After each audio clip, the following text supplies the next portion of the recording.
regreso, esto es TV Noticias 7.3 y ahora ya tenemos a nuestro invitado, el señor José Castillo. Él es especialista tributario y es que nos va a explicar un poco cómo es que esta bancarización para la compra de casas y autos, que desde el 21 de agosto ya se efectúa y es obligatoria para compras superiores a 12.450 soles, ¿cómo es que esto nos va a ayudar en la lucha contra el lavado de activos, contra la corrupción, teniendo, digamos, esto de una forma bancarizada? ¿Cómo está? ¿Cómo estás? Mucho gusto. Mira, lo primero que hay que entender es qué es lo que está buscando esta norma combatir frente al lavado de activos, ¿no?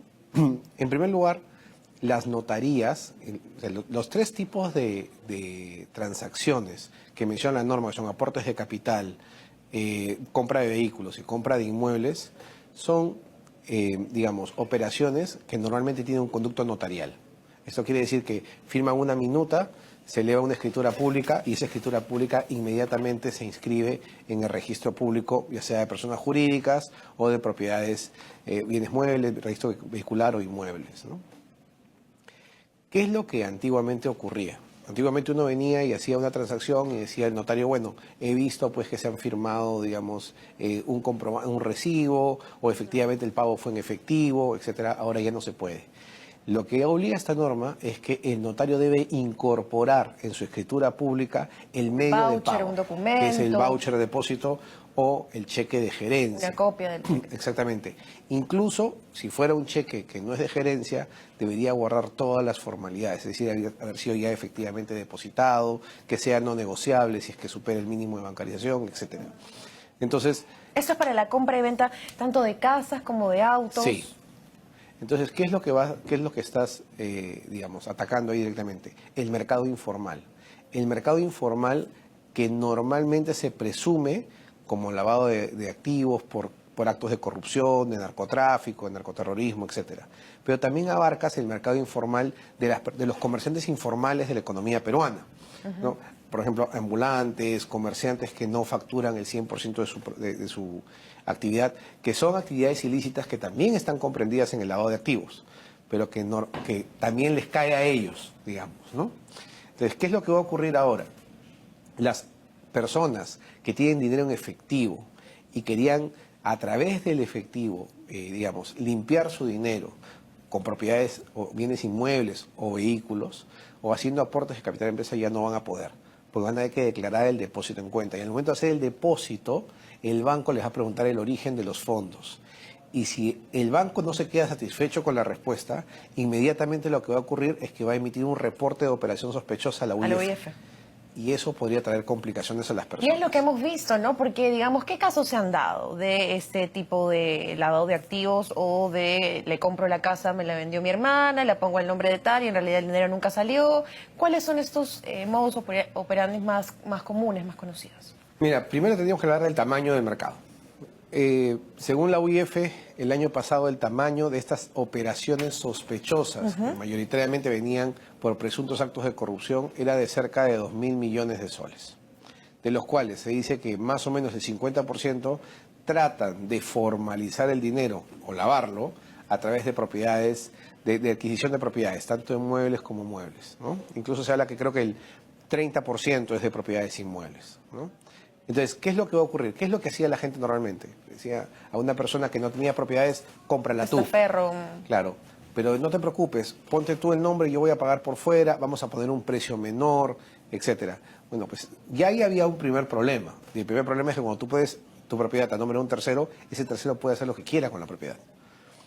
Pero ahora no solamente va a tener la posibilidad de disponer del bien, sino va a tener la obligación de sustentar el origen del dinero. Y eso a través de los bancos. Exactamente. Es decir, si yo voy a comprar un auto, porque esto es a partir, hay que repetir entonces, de los 12.450 soles. Sí. Entonces yo quiero comprarle a usted de repente un auto, vamos a un banco y el banco me va a preguntar de dónde tienes esto, tengo que sustentarlo con boletas de No pago. necesariamente, el banco lo que te pide es forma? una declaración de origen de fondos. Cuando el banco determina que tu cuenta ha recibido un dinero sospechoso, te va a pedir información adicional a través de una carta formal, donde el banco te dice, por favor, dame sustentos de estas operaciones, o te dice, dame por favor la relación de tus bienes muebles, inmuebles, lo que esté inscrito, ¿no?, en el registro público. ¿Qué pasa si tú no cumples con la norma? Me reportan a la unidad de...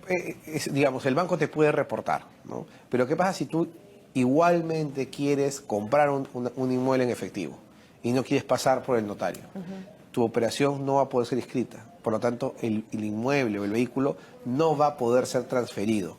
Y ese sí es un problema grave para una persona que adquiere, porque no va a tener la plena y completa disposición de lo que compra.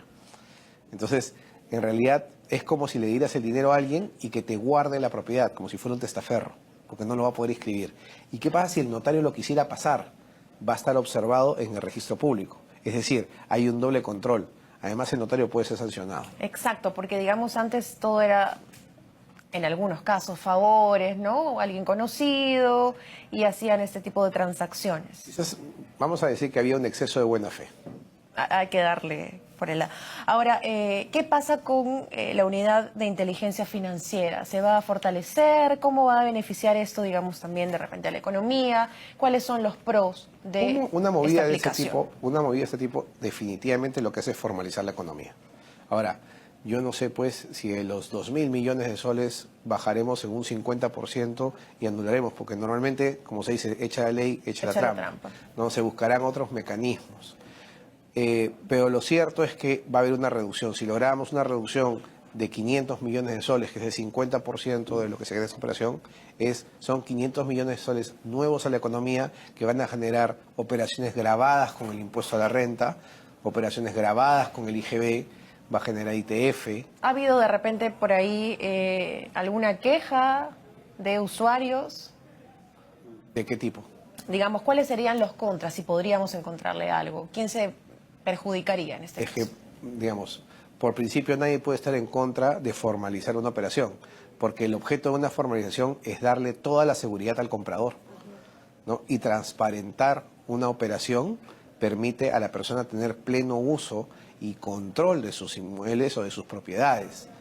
Entonces, ¿cuál sería el contra? Que te, digamos, te dificulten la formalización porque hiciste operaciones ilegales o tuviste actividades claro, que no digamos, pagaron el que impuestos nada debe, por eso. nada teme. Exactamente. Pero, ¿dónde está el real plan de acción de la UIF?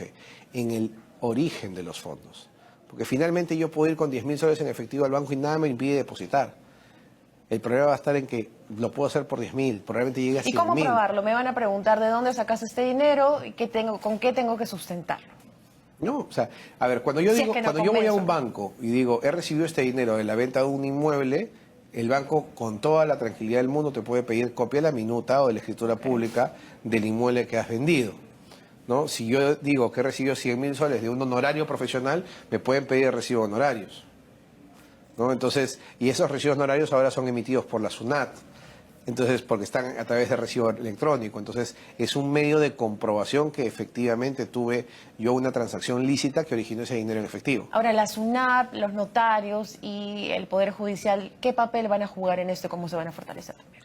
Bueno, la SUNAT lo que va a tener es un mayor, digamos, ingreso de recaudación a través de la formalización de operaciones, ¿no? Eso por un lado, ¿no? ¿Dónde podría venir el riesgo? En que se declare un menor valor de compra de inmuebles, porque hay otro Esa dinero sería que la sigue trampa. pasando por el mercado negro, digamos, o el mercado del efectivo. ¿Dónde va a estar el tema? En que esas operaciones van a generar irregularidades con el valor de mercado. Si yo sé que en San Isidro el metro cuadrado vale $3.000 y me compro una casa de 100 metros cuadrados, debería pagar $300.000. Si soy un estupendo negociador, quizás pague $250.000, pero no puedo pagar 100.000. ¿No? Entonces, esas desviaciones de mercado, ¿dónde se observan? En las transacciones electrónicas. Por eso es que ahora la SUNAT busca una fiscalización electrónica integral. Y la SUNARP también. La SUNARP, obviamente, lo que va a tener es la constatación de que las propiedades y el registro de propiedades se lleve de acuerdo a lo que, digamos, se representa en la realidad, que los dueños sean los verdaderos dueños, ¿no? Eso es lo más importante. Para la SUNARP, la SUNARP es un medio de verificación que facilita la oposición a terceros. Si yo tengo un bien a mi nombre, nadie más que yo lo puedo vender, ¿no? Entonces, ¿qué es lo que le permite a la SUNARP esto? Tener la real identificación del beneficiario de los inmuebles y de los activos que están inscritos en los registros públicos. Y ahora, estas transacciones, digamos, ¿se sabe, se tienen cifras de compras-venta de inmuebles, de autos? Como te digo, las transacciones que han sido declaradas a la UIF han estado por el orden de los 2.000 millones de soles, consideradas como sospechosas. Este es un golpe directo a la informalidad. El Perú pierde millones al año también en corrupción, en lavado de activos. Hemos visto casos grandes, ¿no? De alguna forma hay que empezar con lo El pequeño. lavado de activos es una consecuencia de un origen ilícito. Uno de esos orígenes ilícitos es la evasión tributaria y la corrupción. Obviamente, si una persona recibe dinero de corrupción, ese dinero no le sirve nada en la mesa, tiene que transformarlo. Y el mecanismo más usado era a través del capital de las empresas, porque claro, yo podía agarrar el dinero, hacer un aporte de capital y luego retirarlo como un préstamo de mi compañía. En el extremo pagaba una presunción de dividendos, pero ya limpié el dinero. Cuando el banco me iba a preguntar, ¿usted dónde sacó la plata? Iba a decir, me prestó esta empresa. Ahora, muchos dirán, pues, esto es empezar con algo pequeño, digamos, pero para matar al pez gordo, para atraparlo, ¿qué otras medidas se deberían tomar? En actividades de lavado de dinero o de lavado de activos, lo más importante es seguir el dinero. Cuando uno determina la consistencia del patrimonio de una persona investigada por lavado de activos, no va a ir directamente al dinero que está en bancos, porque en teoría ese dinero ya se limpió. ¿Va a ir a qué? A calzar los ingresos que genera una persona por rentas de alquiler, de movimiento de capitales, de honorarios, de sueldo, incluso rentas del extranjero, ¿no? Versus las propiedades y los activos que adquirió. Entonces, si yo genero una renta anual, digamos, de 100.000 soles, no puedo tener patrimonios por 10 millones de soles sin haber tenido una deuda bancaria. Eso genera inconsistencias.